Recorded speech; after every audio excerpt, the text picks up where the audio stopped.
Hey everybody!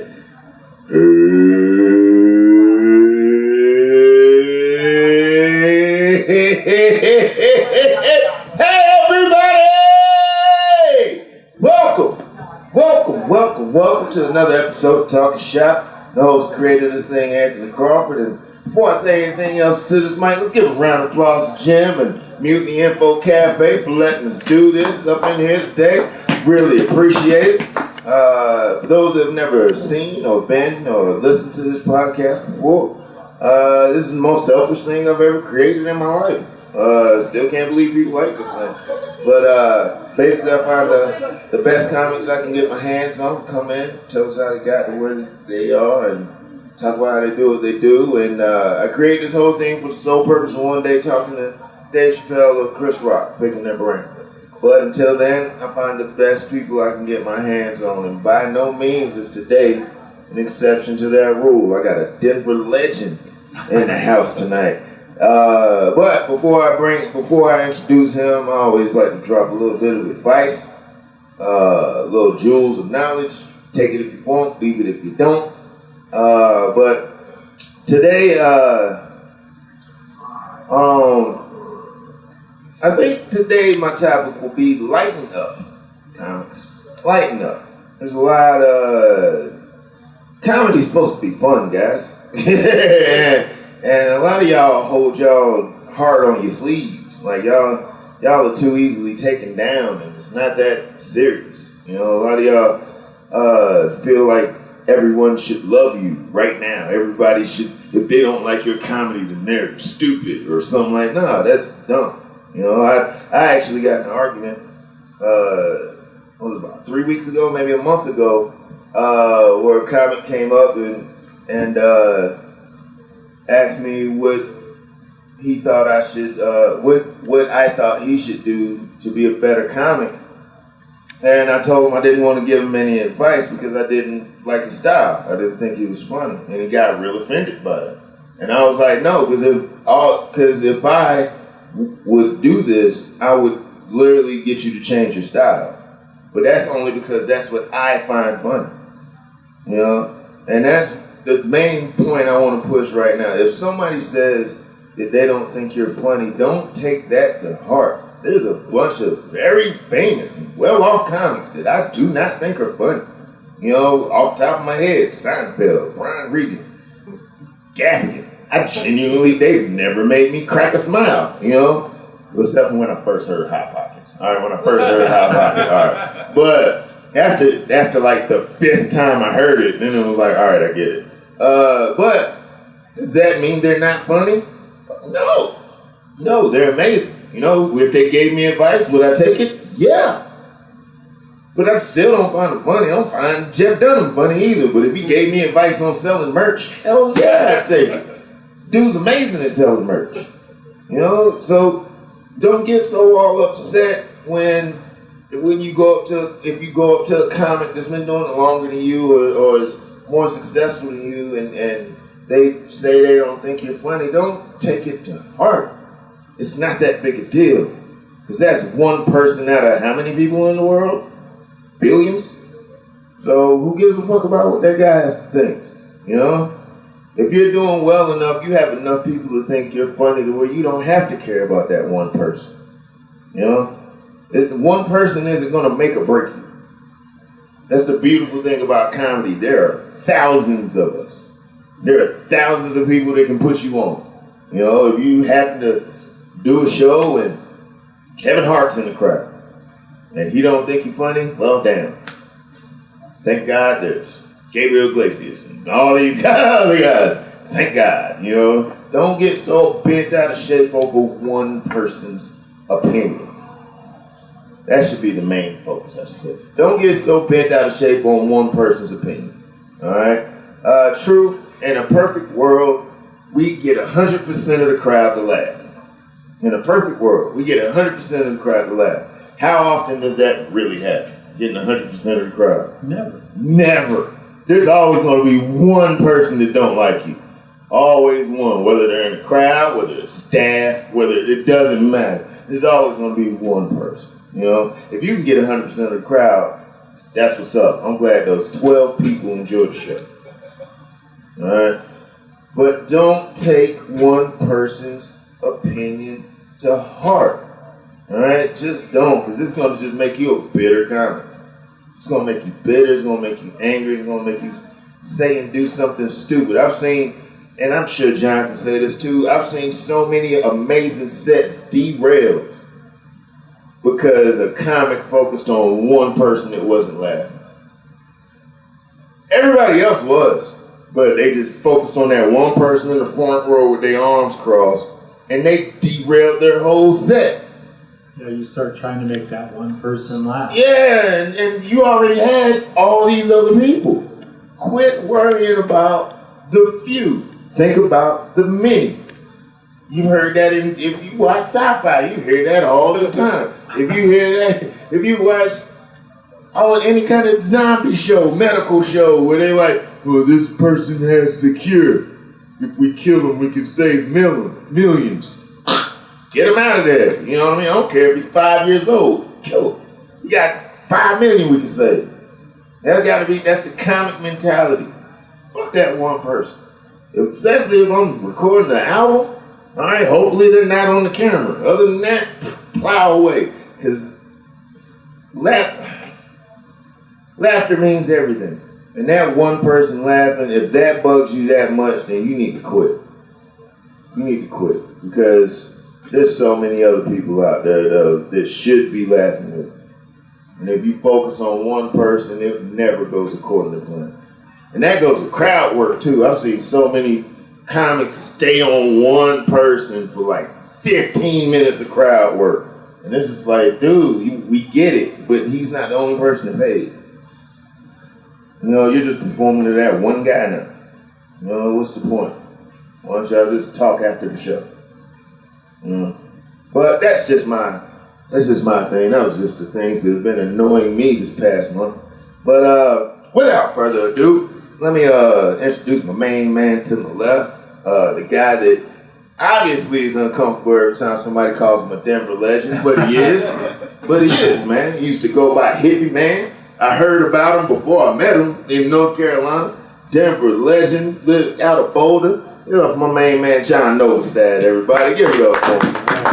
Thank you. Well, thank you for doing this. Yeah, thanks for having me. Yeah, man. I remember the last time you was on here. We had a good conversation, man. It was good. How's everything been going since the last time you've been on here? Everything's going good. I'm keeping busy. I'm working a lot. I'm going out on the road at least a couple times a month. And then, you know, the scene in Denver is just amazing, man. I mean, I get on stage 5-6 nights a week, which is great, and even more if I really press it, you know? So that's really good. I've done a couple festivals this year already, and I'm just slugging away.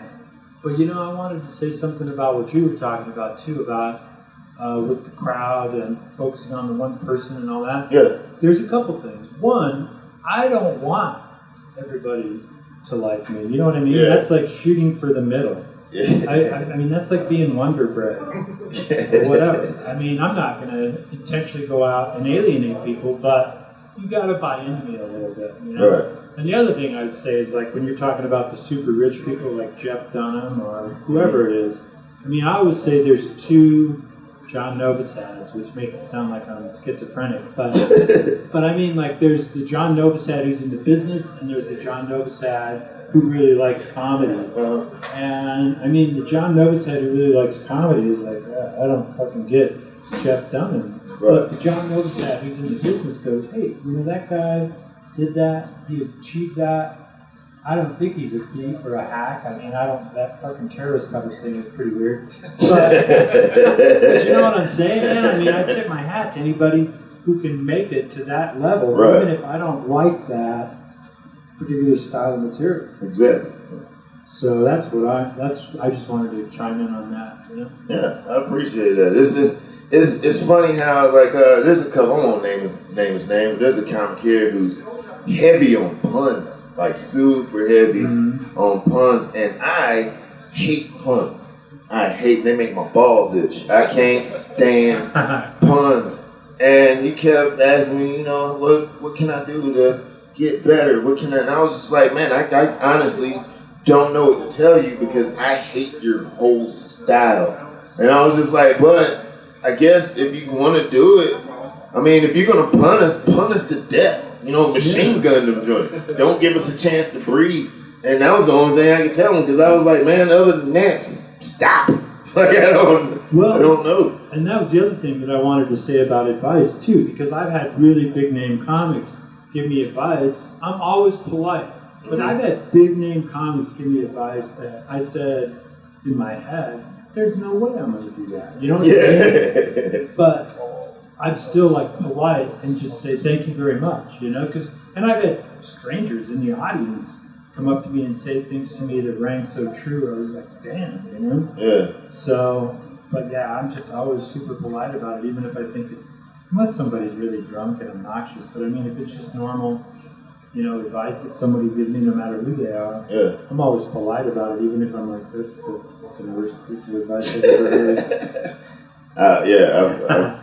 I've received some horrid advice from a bunch of people, and it's just like, geez. I had one big name comic. I was featuring for him, and he was like, "Hey man, why don't you just pick on the front row before you get off stage?" I was like, why would I? I mean, do you really want me to do it? Because I'm not that guy, but I still never understood why. That's weird, man. Yeah, I've never understood why people, and I've had owners of venues that wanted me to pick on the front row. And, I mean, I respectfully decline.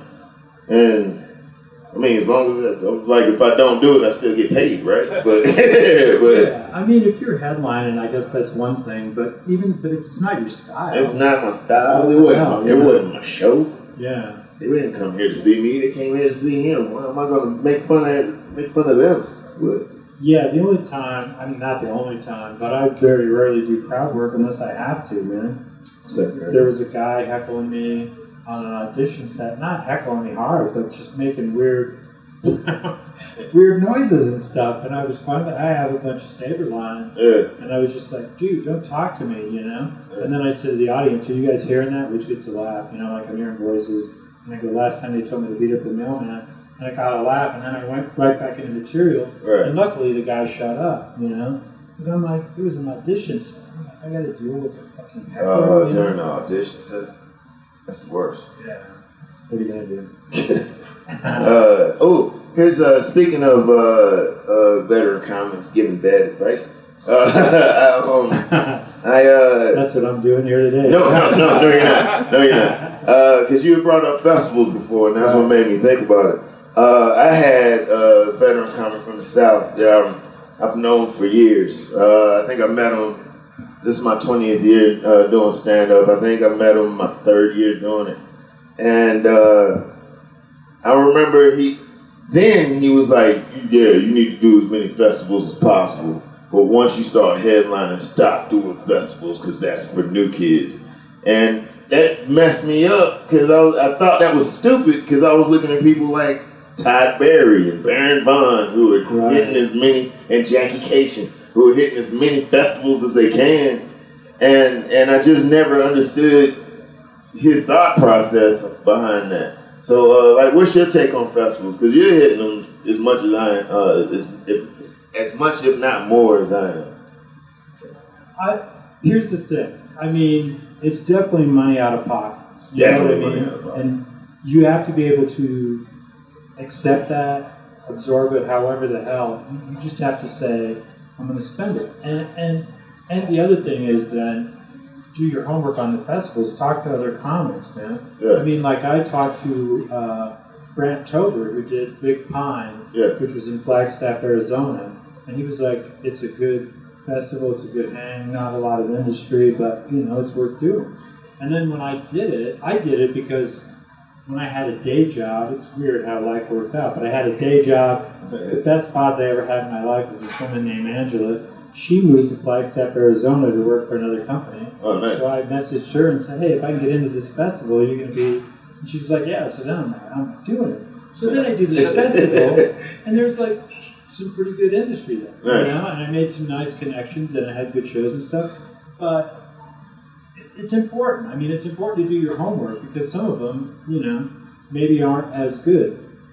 But it's worth it. I've gotten work from doing festivals. I've gotten into clubs from doing. I've won money, Yeah, because you won competitions. Atlantis, right? Yeah, I won Laughing Skull, and I won this other one that was called Laughlin Laugh Fest. And it's called something else now, but they're still doing it. Nice. And I won that. I met George Wallace there, which was really cool. Oh, but there wasn't a lot. He was super nice too, but there wasn't a lot of like bookers and stuff. And I won $7,500 by winning that. And it was at this casino in Laughlin, Nevada. They paid me cash. I'm walking around this casino with like 3 other comics, $7,500 on me. I'm like, damn, man. But so competitions, and I mean, Big Sky is a good one to do. Yeah. But if you can figure out financially how to do it, I really recommend it. Especially I met the booker for Late Show with Stephen Colbert at Big Sky. Nice. I've met a whole bunch of industry people, so it's worth it for sure. Yeah. Now, do you try to find the contest festivals, or is it just luck of the draw type deal? Like what? Yeah, it's sort of luck of the draw type deal. There's the really big ones, I've never done Montreal, which is probably the biggest one in North America. Right. But then there's Limestone, which is coming up in a couple of weeks. I did that one last year. Mm-hmm. It's in Bloomington, Indiana. And again, it's from, networking with comics that I know, but also paying attention on social media, what festivals are coming up. But yeah, I was going to do that. There was that one in Rapid City. Yeah.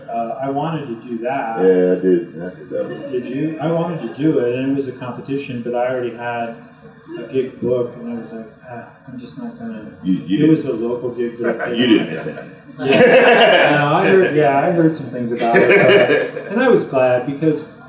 I will cancel a gig, but it's got to be either for a substantial amount of money, right, or I've got a big audition or a TV spot or something. Right. But even if I have a $50 gig and I get a chance, to do a set at the Comedy Works, if I've already committed to that $50 gig, I'm not going to sign up for that night. Yeah. I'm not saying whether it's right or wrong. I'm just saying that's me. But I don't want to get the reputation of the guy who takes a lot of these gigs and then cancels them when he gets something better, man. I want those sets, right, and I'm willing. I can look around and go, nobody's making a whole bunch of money. You know what I mean? Yeah. There's a bar gig in Denver, right, but I get a chance to close and do 20 minutes and it's a good crowd. Why would I not want to do that? If I didn't want to do it, then I guess I'd be looking for, warehouse work or some sort of day job. I still want to do those sets. Right. All right.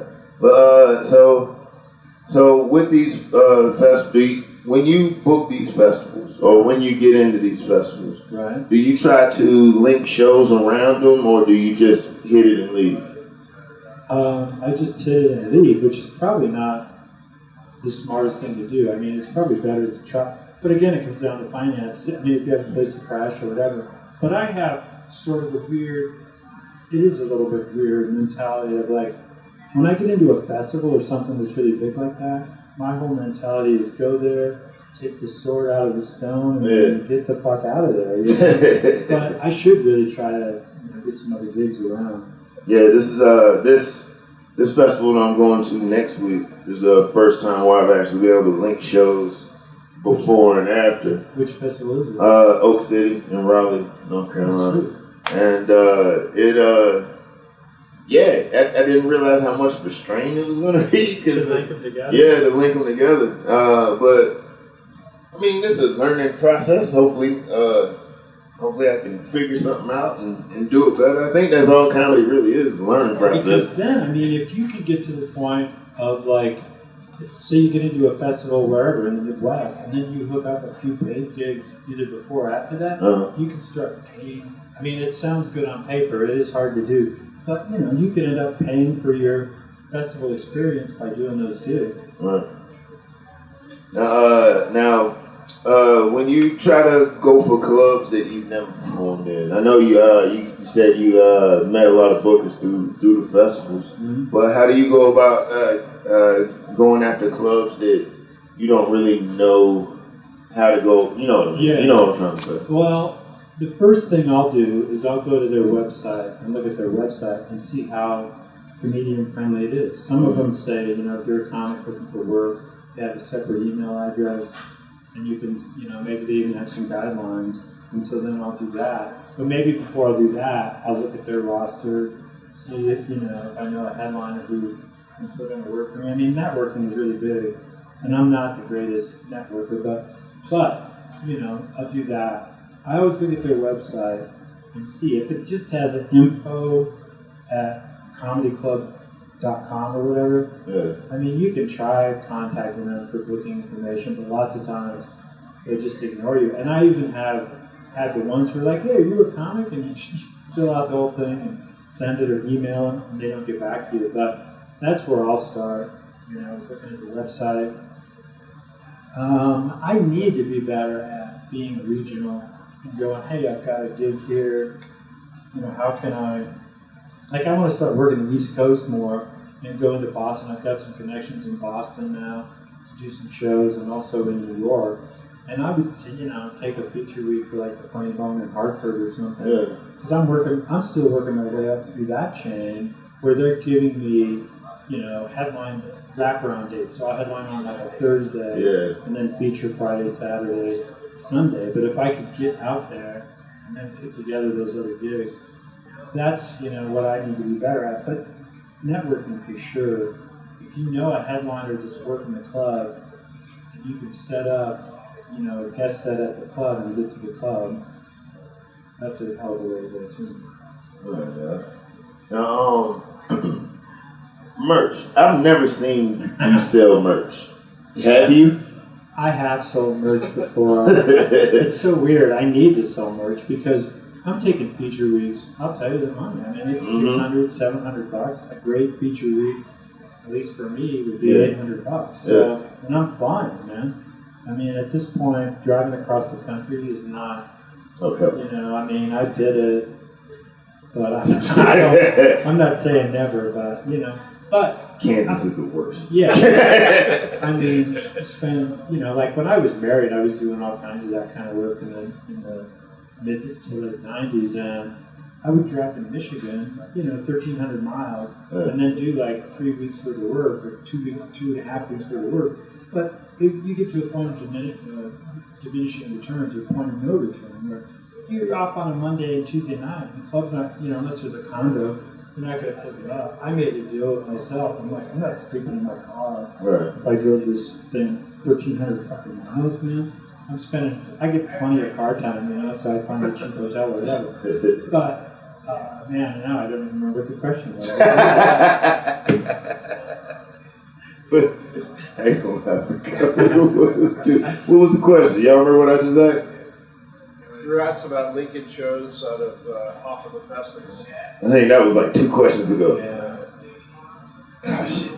But anyway, that's what I'm. Oh, so no, you were asking about merch. Merch, I sold a T-shirt and I sold a CD. And I should do it because if I could supplement my travel income a little bit, and I am going to try to do a CD this year. That's one of my.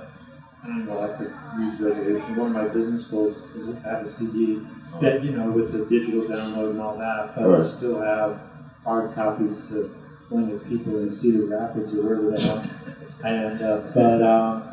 But what's really funny is I have like 3 or 4 different fake merch pitches. So, man, I could really set up a merch sale by doing the fake merch pitches first and then really bringing home the bacon on the real merch pitch. So I got to do that. Now, in the South, there's a stigma when it comes to like cruise ship comics and lounge comics. Even though I know tons of comics in the South that do them and make tons of money, there's always been a stigma about them where once you start, that's pretty much your career now. That's pretty much all you're doing. What are your thoughts on doing like cruise ships and Well, Vegas lounges and stuff like that? I mean, I'd say this. I would rather be a Vegas lounge act than a cruise ship act if I had to choose between the two. Yeah. The thing about cruise ships, and I'm sure my friend won't mind reporting, Phil Palisol told me, he goes, the best reason to do the cruise ships is 1 week on the cruise. You can pay all your bills for a month and then go do whatever shows you want. You know what I mean? Yeah. But it's not appealing to me. I've never been on a cruise. I should go on one and see if I like it. But the thing is, that just seems not appealing to me at all, is that once you're on the boat and people know you're the comic, so when you're in the common areas, you know, I guess if I was really banking some serious dough, it would be worth it, but it's not appealing to me. I still feel like my pathway is through the clubs and national television, late night television, and then hopefully be able to parlay that into some kind of weird role on either a sitcom. Can I tell you what one of my goals in show business, and I really want this to happen, is it's an acting gig. And what I want to play on like a crime procedural drama, like CSI or any really, Law and Order or whatever. But I play like this homeless guy. I don't know if I have a car, but I'm like in a fucking vacant lot, you know, wandering around, looking for shit. And I come across like a piece of evidence, even though I don't know what it is. I grab it, and I come across this piece of evidence that brings down like the millionaire murder. Man. I could do that. I would be so happy. That I think is not necessarily that particular thing, but that's my pathway. You know what I mean? Yeah. Like the cruise ship thing, I should probably check it out. God, I almost choked when I said that.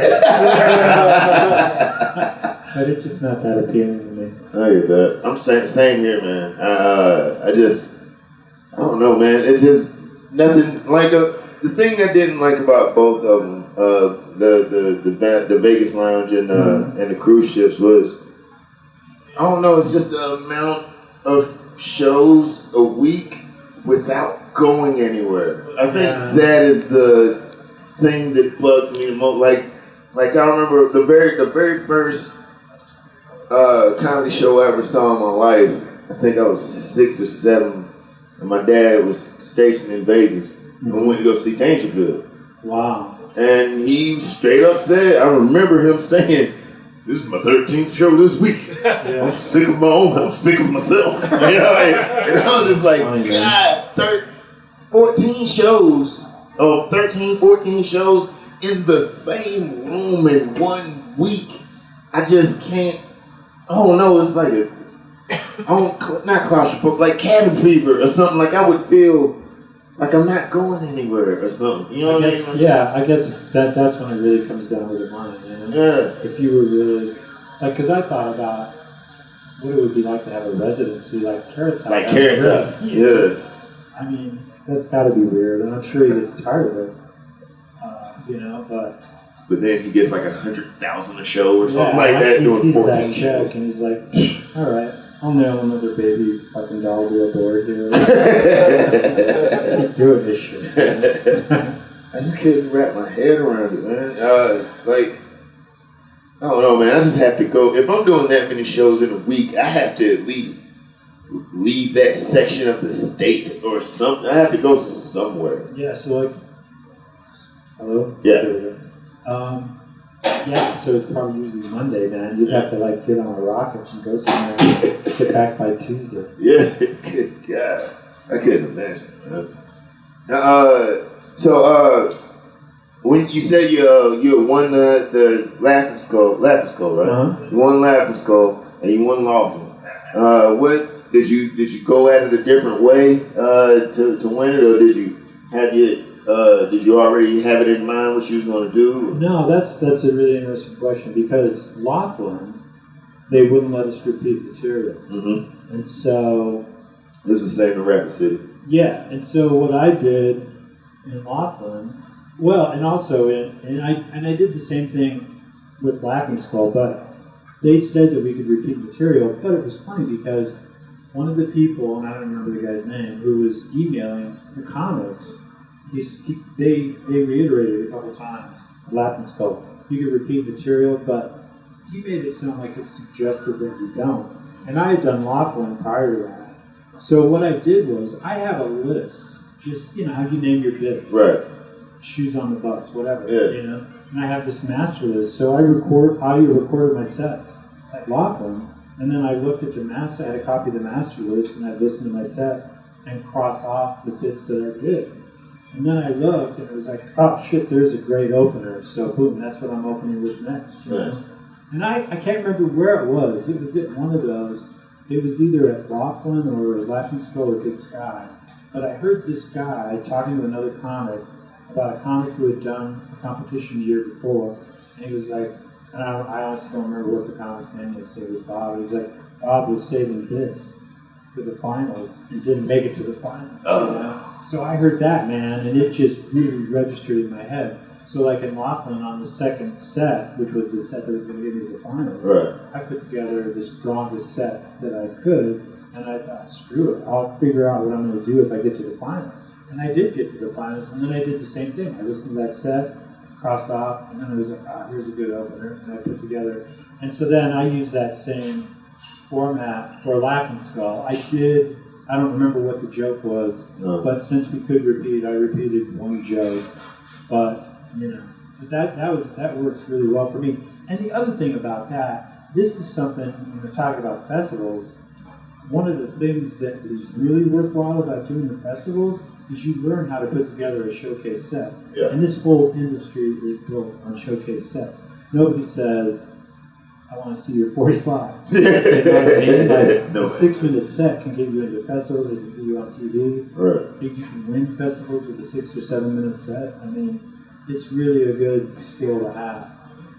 Plus, that's the late night. That's what they give you too, right? Yeah, six or seven. Yeah, late night is, yep. And that's, you know, that's interesting because I must say this. I learned a really valuable lesson about festivals in 2006. I did the Boston Comedy Competition. That was one of the first festivals I ever did. Right. And I got knocked out in the first round, man. It was like a Wednesday night show, second show. In my mind, I'm like, oh man, I'm at the Boston Comedy Festival. And I should have been going, this is like Friday's second show, man. I mean, the room's half full, they're drunk, you know. And I was married to my set, which was crazy because I could do whatever I want in that festival. I didn't have to, I submitted to get in, but they didn't sign off. So I was there with Josh Blue, who was in the festival, and Josh saw my set. And then Josh ended up not even doing the festival because he got mine in Lucia and flew to LA to do that. But and I was like, I was on a 3-day vacation in Boston after I got knocked out. Josh went to LA and I just bummed around Boston. But then we had lunch back in Denver. Josh and I did, and he gave me a great piece of advice. He goes, "Hey man, I saw your set and you were over rehearsed." He goes, "If you just would have done what you normally do on like a late show crowd, you would have fucking advanced." And he was right, you know. So I learned that lesson. But the other thing that I was going to say about the TV is like there you really do have to, you know, you submit a set, they give you notes back, and make changes, then you're locked in. But if you're doing a festival and you can repeat, do whatever you want to do. You know, your strongest set for sure. I get that. Now, man, how long do you keep jokes, or do you toss them after a while, or do you keep tinkering with them? I keep tinkering with them, and I have a couple of jokes that I did on TV, but they have like super great tags now that they didn't have before. Like I think I did that joke about someone asked if my hair was natural. I'm like, where the hell would you go to get your hair done like this? I used to do like I walk in the salon and I want to look like Yanni on a bender, which was funny, you know. I did that joke on I think Ferguson, and then it's just weird that this shows you how stuff works out, because then I was like, I like that joke, I'm gonna rework it, and so I was reworking it somewhere, and I go, hey, someone asked, you know, I go, where would you get your hair done like this? And this woman said Walmart. And so I started saying that, and that would get a laugh, you know. But then I'm in the green room at the South Club, and Nora Lynch, who's a local Denver comic, who works cruise ships too, but she goes, John, you should say PetSmart.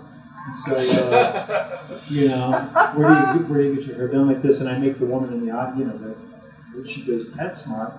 That's like my pause break, you know. But yeah, I do keep thinking of them. Excuse me. But I've got some jokes that are evergreen for sure. Oh yeah, I know. I think the oldest joke I do now, it might be 8 years now. Yeah, might be 8 years. Probably like that even longer. But like I say, they have changed. Oh yeah, that makes it exciting for me to, you know, have a good callback or tag to it. Now, if you have a old joke that becomes relevant again, would you bring it out of the attic or out of the basement? If you will? It's funny you should mention that. I would for sure, because one of the things that I'm doing is I have boxes. I'm not kidding, man. I mean boxes and boxes and boxes of old notes and notebooks. And so I figured out a system, and I'm really in an early stage of this, but I figured out a system of how to go through those notes, and I use a binder. I'll highlight, you know, what I want to work on, and then put it in the binder, and then take a few pages out of the binder and go work. And so, yeah, I'm in the process of reworking a whole bunch of jokes. And one of them that I found that I think is, you know, come back around is it's a global warming joke. And I'm like, there's some advantages of global warming. I'm in favor of acid rain. And then I stick out my tongue like I'm waiting to hit acid, you know, and that's been getting a good laugh. So it's fun to go back through there, try to rework some of that stuff. Yeah, when Hollywood started rebooting all of the movies, oh man, a couple of my early notebooks came back with a vengeance. Yeah, felt great. Now, when you write, how long do you set time aside a day to write, or is it sporadic? Or? It's sporadic. Sometimes I'm really motivated, and I'm like, you know, spending at least an hour a day. But other times, I'm not writing as much, but I still, like when I get down on myself, this is what I say, you know, you bum. No, I mean, I feel like I'm not writing enough, but I'm like, look what you are doing, you know. I am. I'm traveling, I'm doing 5 or 6 shows a week. I'm paying attention, you know. And I do have to write more, but it's interesting because one of the things that I'm really trying to do right now is cut back on the drinking. And I went a month without drinking. And I had a friend in town the other night, and I had 3 beers. I was hanging with her. She was just like in town for like 10 hours, and it was really fun. I ended up going back out to the airport at like 4 or 2:30 in the morning. Yeah. So I had a few beers that night. But what I found is like one of the things that helps me without drinking is when I get downtown, I'll go and get coffee and listen to a set and write a few notes before the show instead of going to the club early, having a couple of beers. So I have been doing that, and I'm back to going through those notes. Yeah. I want to be more disciplined, and like Seinfeld had this trick. I don't know if it's a trick, but it was a thing that he did, and I did it for a while. But you get like, he always said, get a with a legal notepad. No, this was like you get a year at a glance calendar, and you put it on your wall. You set the parameters for whatever it is, however you're going to. Say you're going to write a half hour a day. Just to make it easy. I'm going to write a half hour a day. Every day if you write a half hour, you put an X. You know, and so the whole idea is you see this big block of X's. You know, and I did that for a while. I might start doing that again. But yeah, I'm not writing as much new as I want, but I am listening and watching a lot of tape and writing notes that way. And you know, I think it's important to tape almost everything now because it's so easy to delete an audio. You know what I mean? Like there's plenty of sets where I'm like, I don't need to listen to this. But that night when I have that great ad lib on that joke, I want to be able to go back and find that. I'll write a note in my book, go listen to the May 16th set with the shoes on the bus trip because I said a certain thing or whatever. If I listened to the sets from start to finish, I would end up on top of the building with the rides and stuff. I couldn't do it. Now, we're all human, man. We all get writer's block every now and then. Do you have any cool tricks or things that you do when you have writer's block? Yeah, I mean, I'll do really broad strokes, you know what I mean? Like, make a topic list, stuff I want to write about. or I'll watch a late night monologue and write, just a couple of bullet points down. Or if there's really a joke that you love, on a late night monologue, write that joke out and look at it. That kind of stuff. Here's something else, and I don't know if this helps with writer's block or not, but when I watch a YouTube set of myself, which sounds narcissistic, but yeah, I mean, I've learned a lot just from how I move, what I do, But I'll put it on closed caption on YouTube and watch my set, closed captioning, which is interesting because sometimes, they script the words, which is kind of funny too. But you get a really good flow because I think there is something, to be said about seeing it on paper. One other thing I'll do when I have writer's block is I'll transcribe, and again, I'm not gonna. The longest set I've ever transcribed was 5 minutes, and that was to submit. For a late night show or whatever. But like a couple of jokes that I'm working on, if I transcribe, man, one, it helps me remember the material if it's new, but also there's just something about looking at it on the page that helps me. So those are things that I do. Look at that. Now, traveling the country and all that, do you stick with the same set or do you change according to the region that you go to? I pretty much stick to the same set, but I will change to a certain degree. I'm willing to compromise with the crowd, depending on what it is. Sometimes I'll look out, if I see a particularly old crowd, I definitely put a lot of hair jokes up front, weird eye jokes before I really get into anything too heavy. But other than that, one of the things I always do, because I have this joke, like when I'm at the downtown club, it's a joke about my appearance. Yeah. Oh, I guess you can see my appearance since Anyway, here I thought we were on radio the whole damn time. But I'll look for like a landmark or something for that club that's a local reference, because like I have the joke about, you guys are looking at me like, this is at the downtown club, hey, did we see that guy under the bridge on Spear? And I'm like, yeah, that was me. I write these jokes in the dirt. And come try them out. And I was at the Columbus Funny Bone, and there was a Trader Joe's there. So I was like, hey, didn't you see this guy behind the Trader Joe's? Man, it would get applause almost every night. And I do the same thing. I write these jokes in the dirt. So stuff like that. Yeah, I've tried it. I'm not gonna lie, I'm very bad at doing it. But Chris Rock said every time he went to a different town, he would get 3 local newspapers, and read through those. Which I'd be lucky if I get one. But I think if you could find 3, you can find 3. Yeah, where am I going to find 3 newspapers in Rapid City, South Dakota? 50 nickel. Got to get pretty low down the totem pole. But he was all about researching what happened there, and I kind of get it because I've had one show where my buddy, the guy that was featuring for me,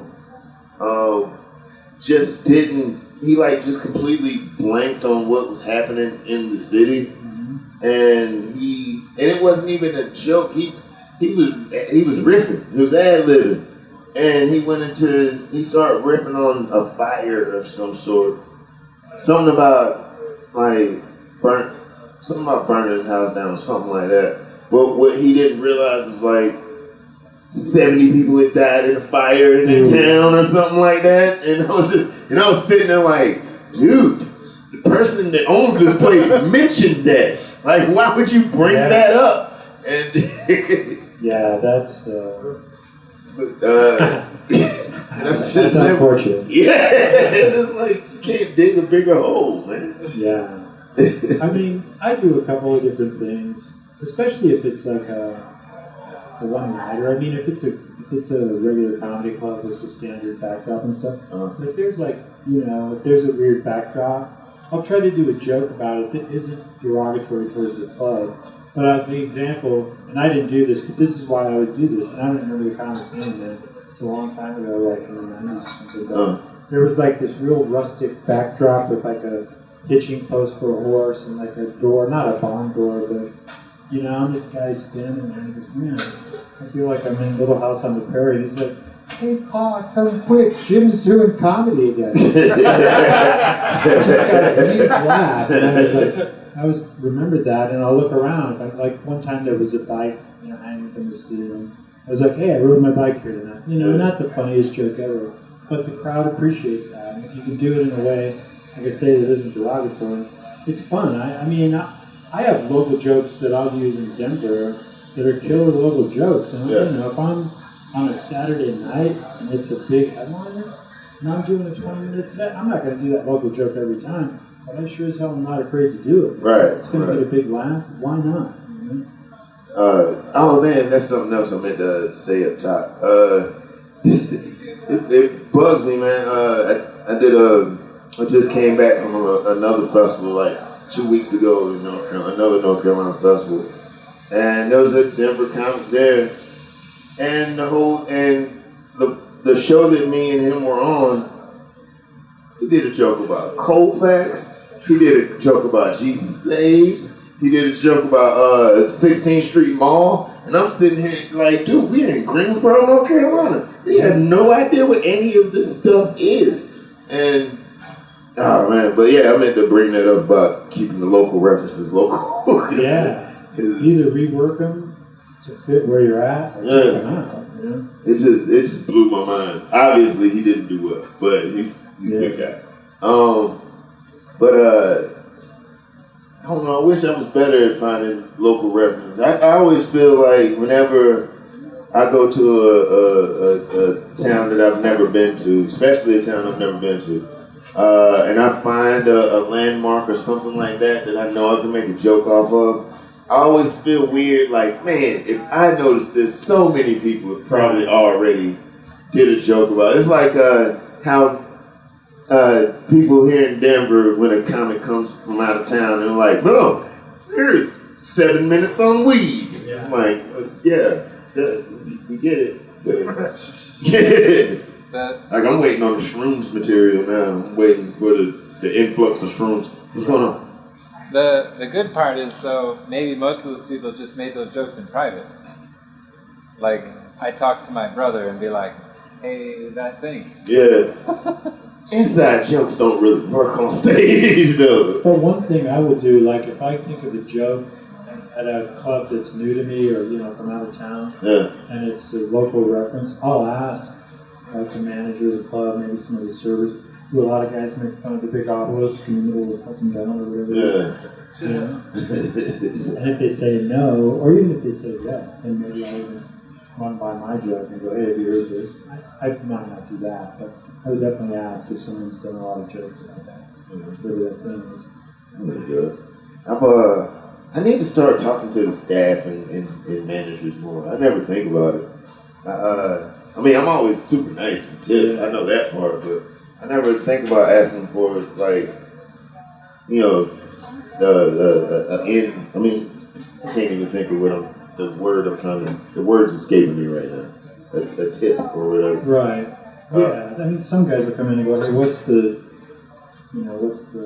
trashy town or the dumbass town? Yeah. I don't know. I mean, that's cool. You know, if you have that joke, you're going to do it. But I like the whole idea of actually finding something that's unique to that area or that stage or whatever, and then try to, you know. Or the other thing is, I'll do a callback to the comic that I'm following, you know, to their act. I can, man. I'm not going to do it in a way that's me on them. Yeah. But what was I trying to? Somebody did. I can't remember what it was now, but it was at the Boulder Comedy Show. Oh, it was Brent Gill. Yeah. And he did a joke about being he's almost 34. So I went up. I'm like, yeah, I'm almost 34 myself, you know? Because I went on right after that. Yeah. It was fun, you know? Did you have another? I was going to say, would it be useful to, like, YouTube research, like, comedy and then that state, or comedy in that town, to see what other people do?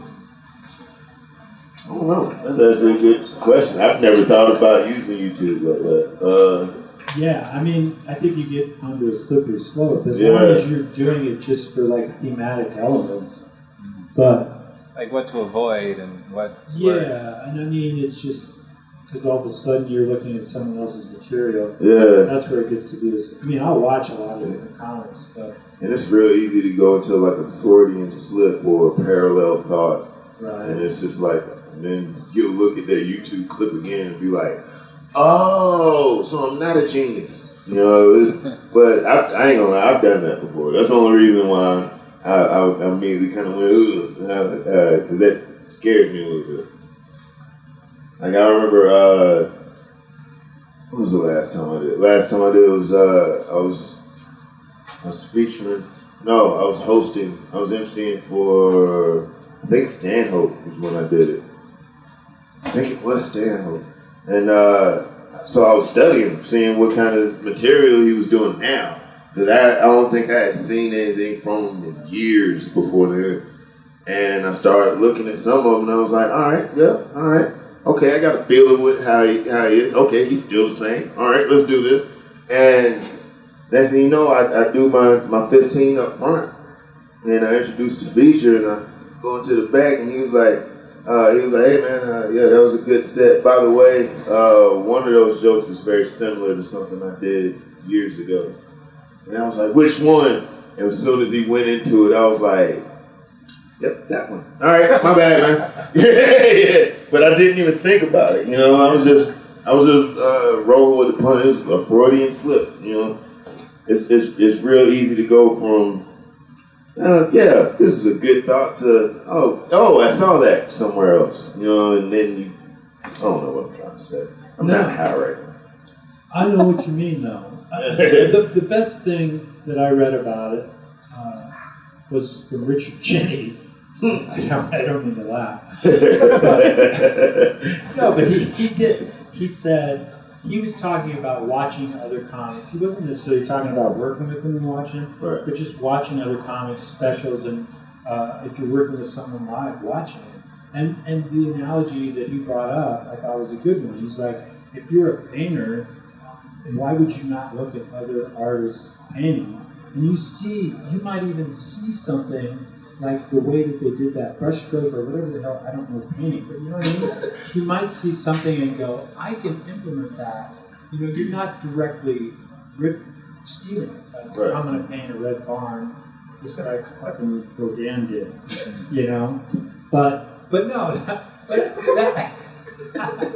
but that's true. I mean, and after reading that, because I was always like, I was kind of shying away from stand-up, and I do. I mean, I don't watch all the specials, but I watch a lot of stand-up, and I watch a lot of late-night spots and stuff, and I think it's important. But I know what you mean, man. It is easy, like something subconsciously gets buried in there, and, you know. And I mean, that's an honest mistake. What are you going to do? Yeah. You know? Like, I remember I caught myself doing that show here at Mutiny, because I remember laughing that so many comics were doing the same, like, stock line. When the ambulance comes by, when the ambulance goes by with the sirens on, I'm like, oh, there's my ride, you know, and all that. And I remember thinking, like, oh, come on, guys, y'all come up with something. And next thing you know, I'm in the middle of my set, and it caught me off guard.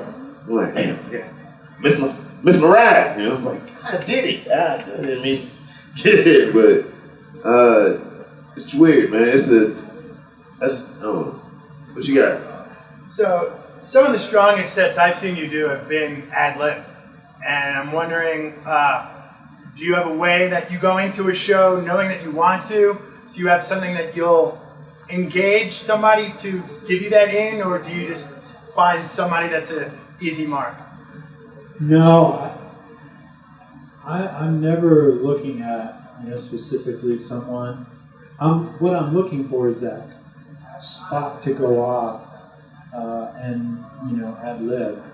The way that I still do it this way a little bit, but the way that I learned how to do it was by asking a question to set up a bit. And I would caution anybody, don't ask too many questions because it really gets. So you have to be, what's the word, judicious in your use of Proud of you, asking man. questions. But what's that? I said I was proud of you just now, man, because I couldn't think of the word either. Yeah. But, the example is like, and I do this bit every once in a while, but I used to do all the time. And I would go, hey, I was in a marching band. Was anybody here in a marching band? And if someone says yes, I'd either ask, what high school did you go to? Or what was the nickname of your band? Or what instrument did you play? I'd ask a question. And if they said something that I could think of, something funny to say, I would say it. And then if it got a laugh, I would try to, I call it segmenting, go again with another ad lib. But the thing was that even if I couldn't think of anything, or the person, like sometimes people will climb up and not say anything, and then that turned into a saber line where apparently you're in the witness protection program. But then I could still go to the joke about being in the marching band. But now, it's like, I just am looking for those launching off points. So something might happen in the room, or it may even just be something that comes to me, from a joke that I've told, I don't know how many hundreds, 1,000 times. But one night something pops in my head. I don't mean it like that. That sounds like horrible health issue. But something goes off in my brain, and I'll say it, and then I'll try to keep going. If you get that first big laugh on the ad lib, however it comes, sometimes it is somebody who says something, and I'll respond back. Or sometimes something happens in the room. But if I get that first big laugh on the ad lib, that gives you I don't know, if it gets a really big laugh, 3 seconds or something, and I'll try to, say something else because that's what makes it exciting for me, is if I can do one ad lib and then say something on top of that, then it's like, you're getting laughs at shit that you're making up on the fly. It raises your energy level for the whole set, and then it's fun to try to, I call it like parachuting back into your act. You have to figure out how to get back in. But yeah, I wish I had a specific way that I do it. It just sort of happens. Sounds like you do. What you got, bro? It's kind of like finding the sweet spot between what you think is funny and what the audience thinks is funny. Yeah? Yeah, for sure. It is because, like somebody once said, a lot of people have said it, fast is funny. You know what I mean? Like an audience appreciates it if they recognize that you're working by the seat of your pants, or flying by the seat of your pants. But yeah, it has to meet their expectations somewhere. It is like a partnership. Fast is important because anything expected is usually not as funny. Right. Yeah, if you go, hey, I'm going to come back to this. Cliches are bad. Right. You just don't want to be obvious. Like it's I don't know. I always hate it when I can tell what's coming from a comedy. Yeah. I always hate that. Like, okay, all right, this is gonna be a gay joke or whatever. And you know what I mean? I hate being able to see a punchline coming. Yeah, I know what you mean. Like sometimes it's like the first one you don't see, but then you see the tag and you're like, oh man, here it comes. Yeah. And there it is. I mean, but then sometimes they surprise you too. And you're like, oh, I'm not as smart as I thought. Have you? I've always tried to figure out why self-deprecating humor works so well. You have any idea why? Because I don't know too many comics that do self-deprecating that don't work. You know what I mean? Yeah. I've always tried to figure that out. Because I know, and I only bring it up because I remember a couple of your sets, and you do it. And I've always wondered why. I mean, I hate to go off topic and stuff, but it literally just popped in my head. That's fine. I'll just say this. I made the decision a long time ago that I would rather bring the audience in with me rather than, draw them in and then. So it was, easy for me to make a target of myself. But I think there's a couple things that I really think about a lot because I've had people come up to me, not very often. I mean, I don't know, 2% of the time or 1% of the time. Who go, man, you must really have low self-esteem because I do. It's weird, but people do that sometimes. But I do make a lot of jokes about my eye. I've got a weird wandering eye. if you're listening on radio.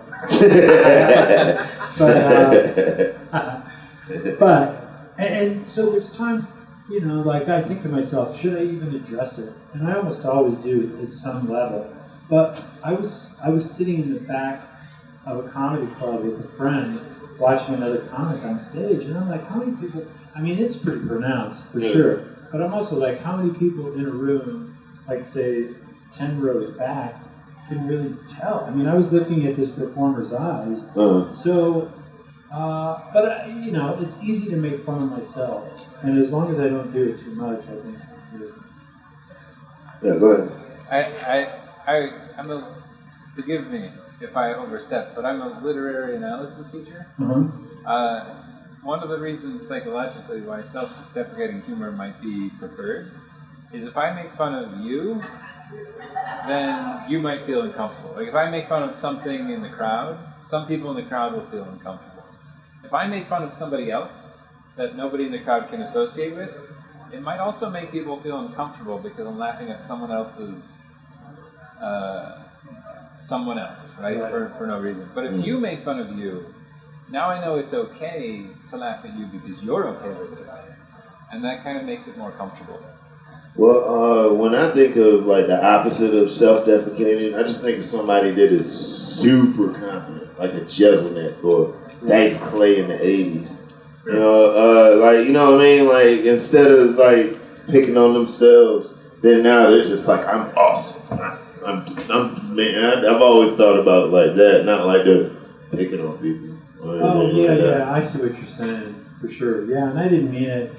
It was either or. Yeah. But, no, I hear what you're saying. Yeah, I've always wondered why it works so well though, and why the opposite works as well too, like Dice Clay and Jeselnik and I guess Roseanne now. She was real boisterous in her last set. Make people believe in you. Confidence. If you're confident in making fun of yourself or confident in making fun of other people, maybe it works. Where if you're... Then there's Emo Phillips. What you got, man? So earlier you were talking about contemporaries like Josh and Nora that give you advice, and obviously you've listened to them. How do you take advice when a lot younger people than you, when they say, "Oh, you should do this," or do you just let it go? Do you heed it? It depends on the advice, I mean, like I say, I'm always polite. I'm always grateful if someone, unless they're just a jerk, But I mean, if someone's going to take the time, no matter how much skin they have in the game or whatever, I'll sit there and listen to them, and I'll be polite. And I mean, even if I I have said to someone before, thank you, but I'm not going to do that. But that's usually something that's really weird. I mean, but if someone, out of the goodness of their heart or whatever, I'll be polite. And I mean, maybe it's not the most forthright way to be, but even if I don't think I'm going to do it, I'm always like, hey, thank you very much, So, but yeah, I've had people that have only been doing it a year or two say something to me that really rings true, man. It doesn't bother me at all with it, I'm grateful. But have you ever acted on it or yeah, sure. welcomed any bit of advice you might have gotten from a noob? Oh, yeah. I can't think of specific examples off the top of my head, but I know that I have. Where someone maybe has given me a line that was like, over at Comedy Works on New Talent Night. Like, I'll go down there and hang out. Not to try to get material, but just to, I really look at this comedy as a family. This Denver scene is pretty tight, man, and I really feel connected in the scene, so it's fun to just kind of go. And people will give me advice. Or, one of my worst habits, even after all these years, is I get sloppy with the mic on stage. And I've had comics a year in go, dude, I couldn't hear you in the back of the room. I'm not going to be like, fuck you. Newbie, get the shit. You're right. Yeah. And it's like, they're being helpful. People, like I had someone who wasn't a comic say something, and this is a little bit hokey, but it's true, man. He told me, he goes, I don't think you realize how many people are pulling for you, man. And sometimes you forget that shit. Yeah. So even like the younger comics, man, I mean, we were all, pretty tough. And I have had a comic give me a tag, and they went up 3 comics after me, and it was their first time ever. Wow. I've had that happen. That's amazing, yeah. One of the tags I actually used. The rest of the card. The rest of the horrible. But I actually used one of them. It was actually pretty cool. I don't think I use it anymore, but it was actually a really good tag. It worked for a while. It's cool. Yeah. So, let's see, let me check the time. This feels good. Anybody else got any questions they want to roll with? Anybody? All right. Question. Go for it. How long have both of you been doing comedy, and what made you want to start? Because I am new to Denver, and I have never heard of any of this.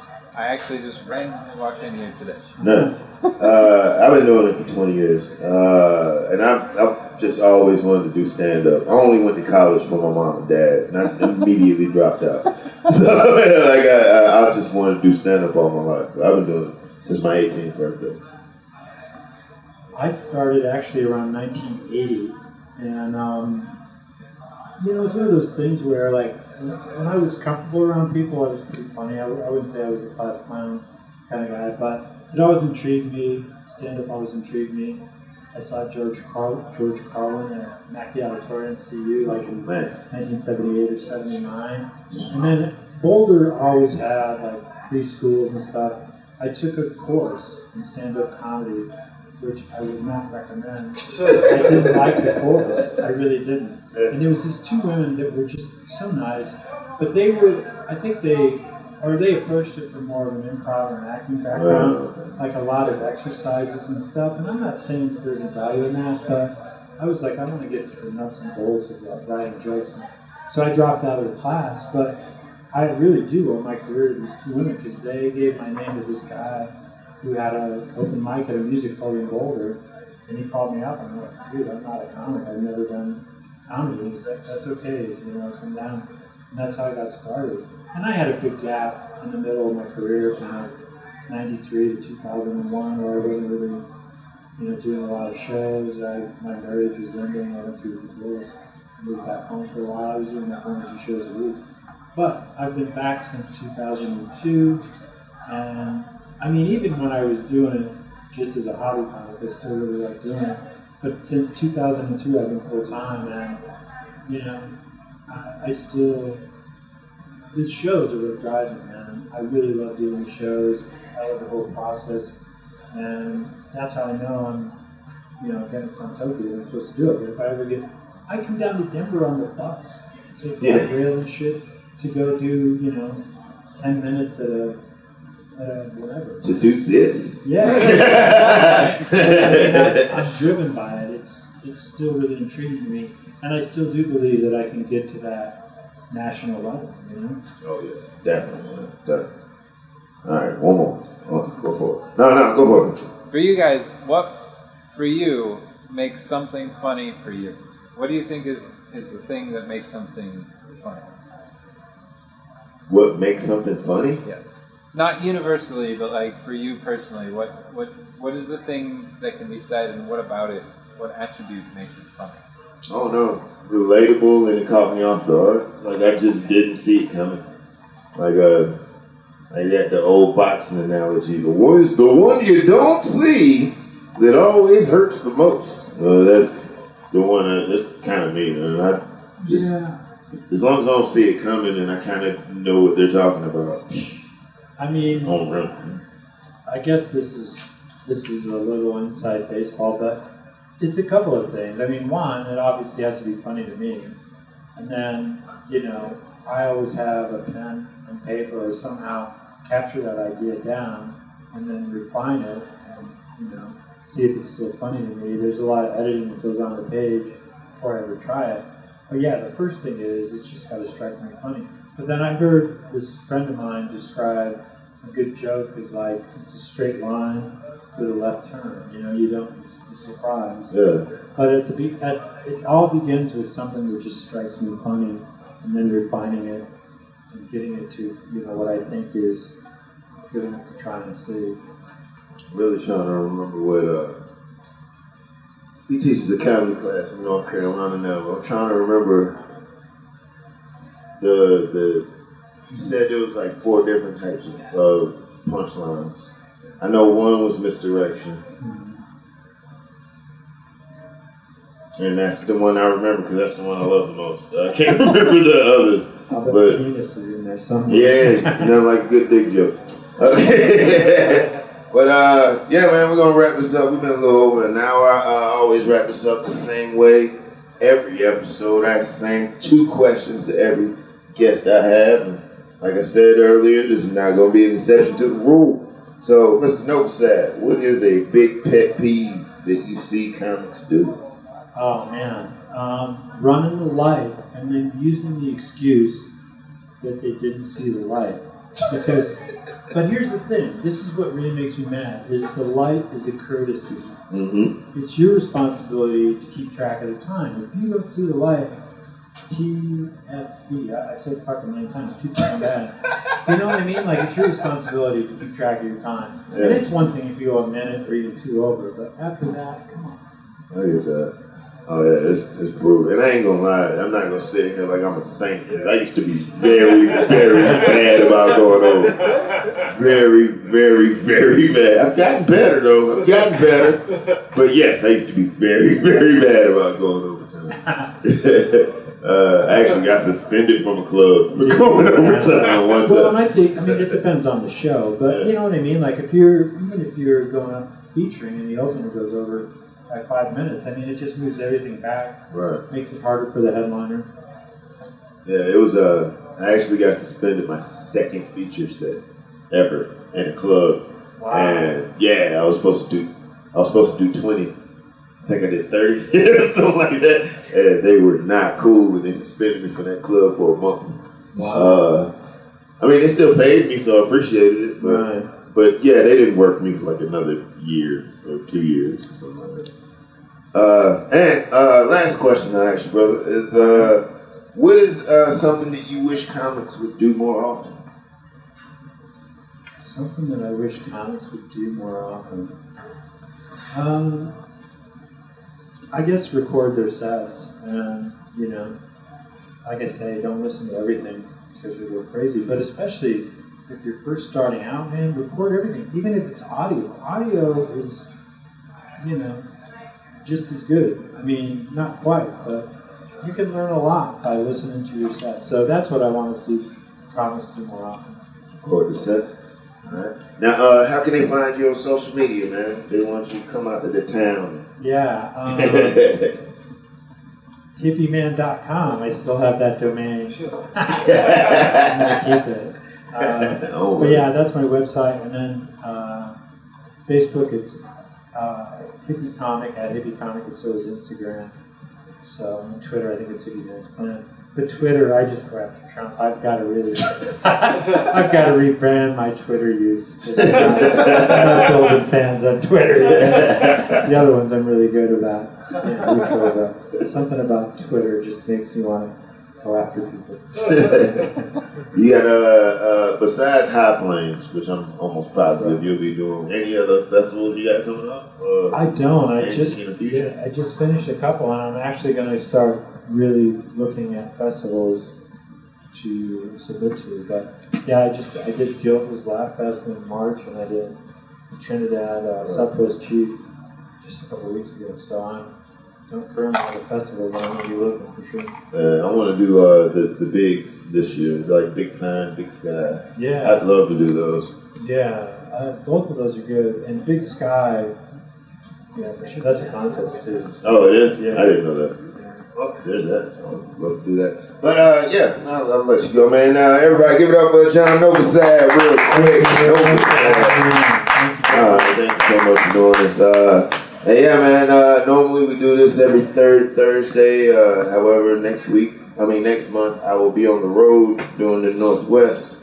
So the next, what month is this? It's May, right? Yeah. So the next one will be July. Third Thursday in July. We'll be back. Talkin Shop again. I haven't narrowed down who it will be yet, but it's a good chance it'll be David Rodriguez who will be opening a new club in Fort Collins. If not David, then probably Wendy Curtis, owner of Comedy Works.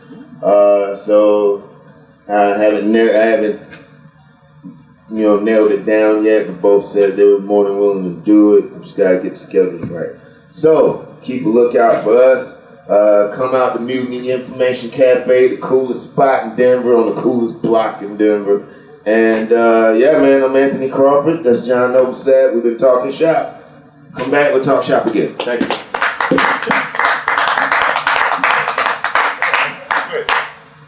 Super good. Yeah. Not bad.